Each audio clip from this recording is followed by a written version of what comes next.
Welcome back to our channel hi and mom official. ఎట్లున్నారు అందరు మంచిగున్నారా? ఇయ్యల్లటి మనం ముచ్చట ఏంటంటే స్వచ్ఛమైన నెయ్యి ఇంట్లోనే ఎలా తయారు చేసుకోవాలని మీకు చూపిద్దాం అనుకుంటున్నా. అలా మనం ఇంట్లోనే నెయ్యి తయారు చేసుకోవడం ద్వారా రెండు ఉపయోగాలు ఉన్నాయి. ఒకటి మనం మనీ సేవ్ చేయొచ్చు, ఇంకొకటి మనీ ఎర్న్ కూడా చేయొచ్చు.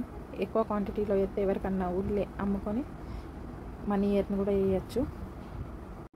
నెయ్యి ఇప్పుడు ఎలా తయారు చేసుకోవాలో చూద్దాం. ఫస్ట్ అయితే ఒక ఎయిర్ టైట్ కంటైనర్ తీసుకొని దానిలో కొంచెం పెరుగన్నా లేకపోతే కొంచెం చల్లనన్నా వేసి తర్వాత మనం తీసిన పాల మీద మీగడనన్నా లేకపోతే పెరుగు మీద మీగడనన్నా అందులో వేసుకోవాలి. ఇలా వేసుకోవడం ద్వారా పెరుగు మీగడ ఇంకొంచెం గట్టిగా అయ్యి ఫ్రెష్గా ఉంటుంది.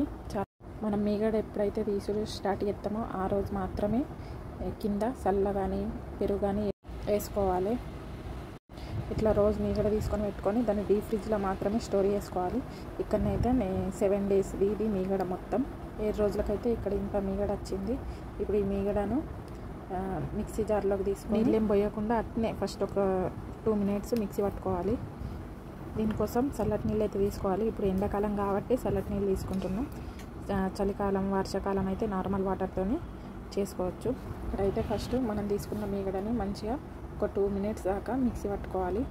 తర్వాత ఒక గ్లాస్ చల్లటి నీళ్ళు తీసుకొని ఆ మీగడలో పోసుకొని మళ్ళీ ఒకసారి అయితే మంచిగా మిక్సీ పట్టుకోవాలి. 2 సార్లు మిక్సీ పట్టుకొని అయితే పక్కన పెట్టుకోవాలి. అట్లా పక్కన పెట్టుకున్న దానిలో ఇట్లా వీడియోలో చూపించిన విధంగా ఇంకొన్ని నీళ్ళు పోసుకొని స్పూన్తో అట్లా ఒక 2-3 సార్లు తిప్పాలి. తిప్పితే ఆ వెన్నె అంతా మీదికి తేలుతుంది. అప్పుడు దాన్ని ఒక బౌల్ తీసుకొని చల్లటి నీళ్ళు పోసుకొని ఒక స్టీల్ గిన్నెనే తీసుకోవాలి. ఎందుకంటే మనం దానిలోనే కాగబెట్టుకుంటాం కాబట్టి మళ్ళీ స్టీల్ గిన్నె తీసుకొని దానిలో చల్లటి నీళ్ళు పోసుకొని ఈ వచ్చిన వెన్నెనంతా దానిలో వేసుకోవాలి. అంతా తీసుకొని మంచిగా ఇట్లా చేతులతోటే దగ్గరకు అనుకోవాలి. మొత్తం ఇట్లా వెన్నదీయంగా మిగిలినది ఉంటుంది కదా మిగతా అది దాన్ని చల్ల లెక్క ఉప్పు వేసుకొని తాగొచ్చు పరవేయకుండా. ఇప్పుడు ఈ తీసిన వెన్నెనంతా మంచిగా కడుక్కోవాలి. ఒక 2-3 సార్లు ఆ తెల్లటిది పాల లెక్క ఉండేదంతా పోయేదాకా మంచిగా అట్లా వీడియోలో చూపించినట్టు మంచిగా కడుక్కోవాలి. వాటర్ ప్యూర్గా అయ్యేదాకా కడిగే వాటర్ ప్యూర్గా అయ్యేదాకా కడుక్కోవాలి. ఇక్కడైతే మేము 2-3 సార్లు కడిగిన తర్వాత ఇలా వచ్చింది.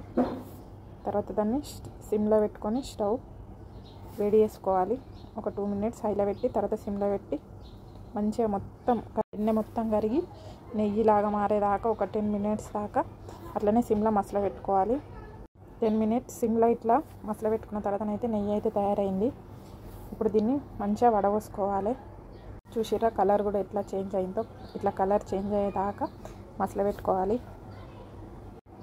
ఇది ఫస్ట్ తయారు చేసిన నెయ్యి. ఇప్పుడు ఇందులోనే ఇప్పుడు తయారు చేసిన నెయ్యి కూడా పోసుకుంటున్నాం. నెయ్యి ఇప్పుడు తయారైన నెయ్యి అడపోసుకోవాలి కాబట్టి ఒక చాయ్ జాలి తీసుకొని మంచిగా దల్లా అడపోసుకోవాలి.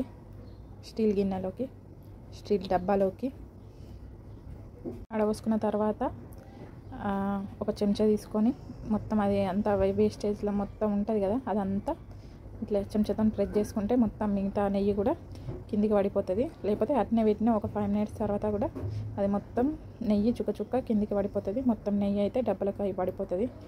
నెయ్యిని అయితే చాలామంది ఫ్రిడ్జ్లోనే స్టోర్ చేస్తారు.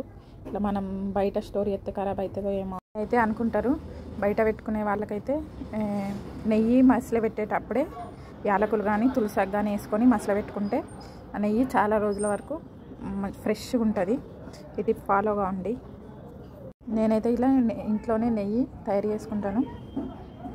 నచ్చితే లైక్ చేయండి, ఛానల్ని సబ్స్క్రైబ్ చేసుకోండి. Thank you for watching this video. Bye bye.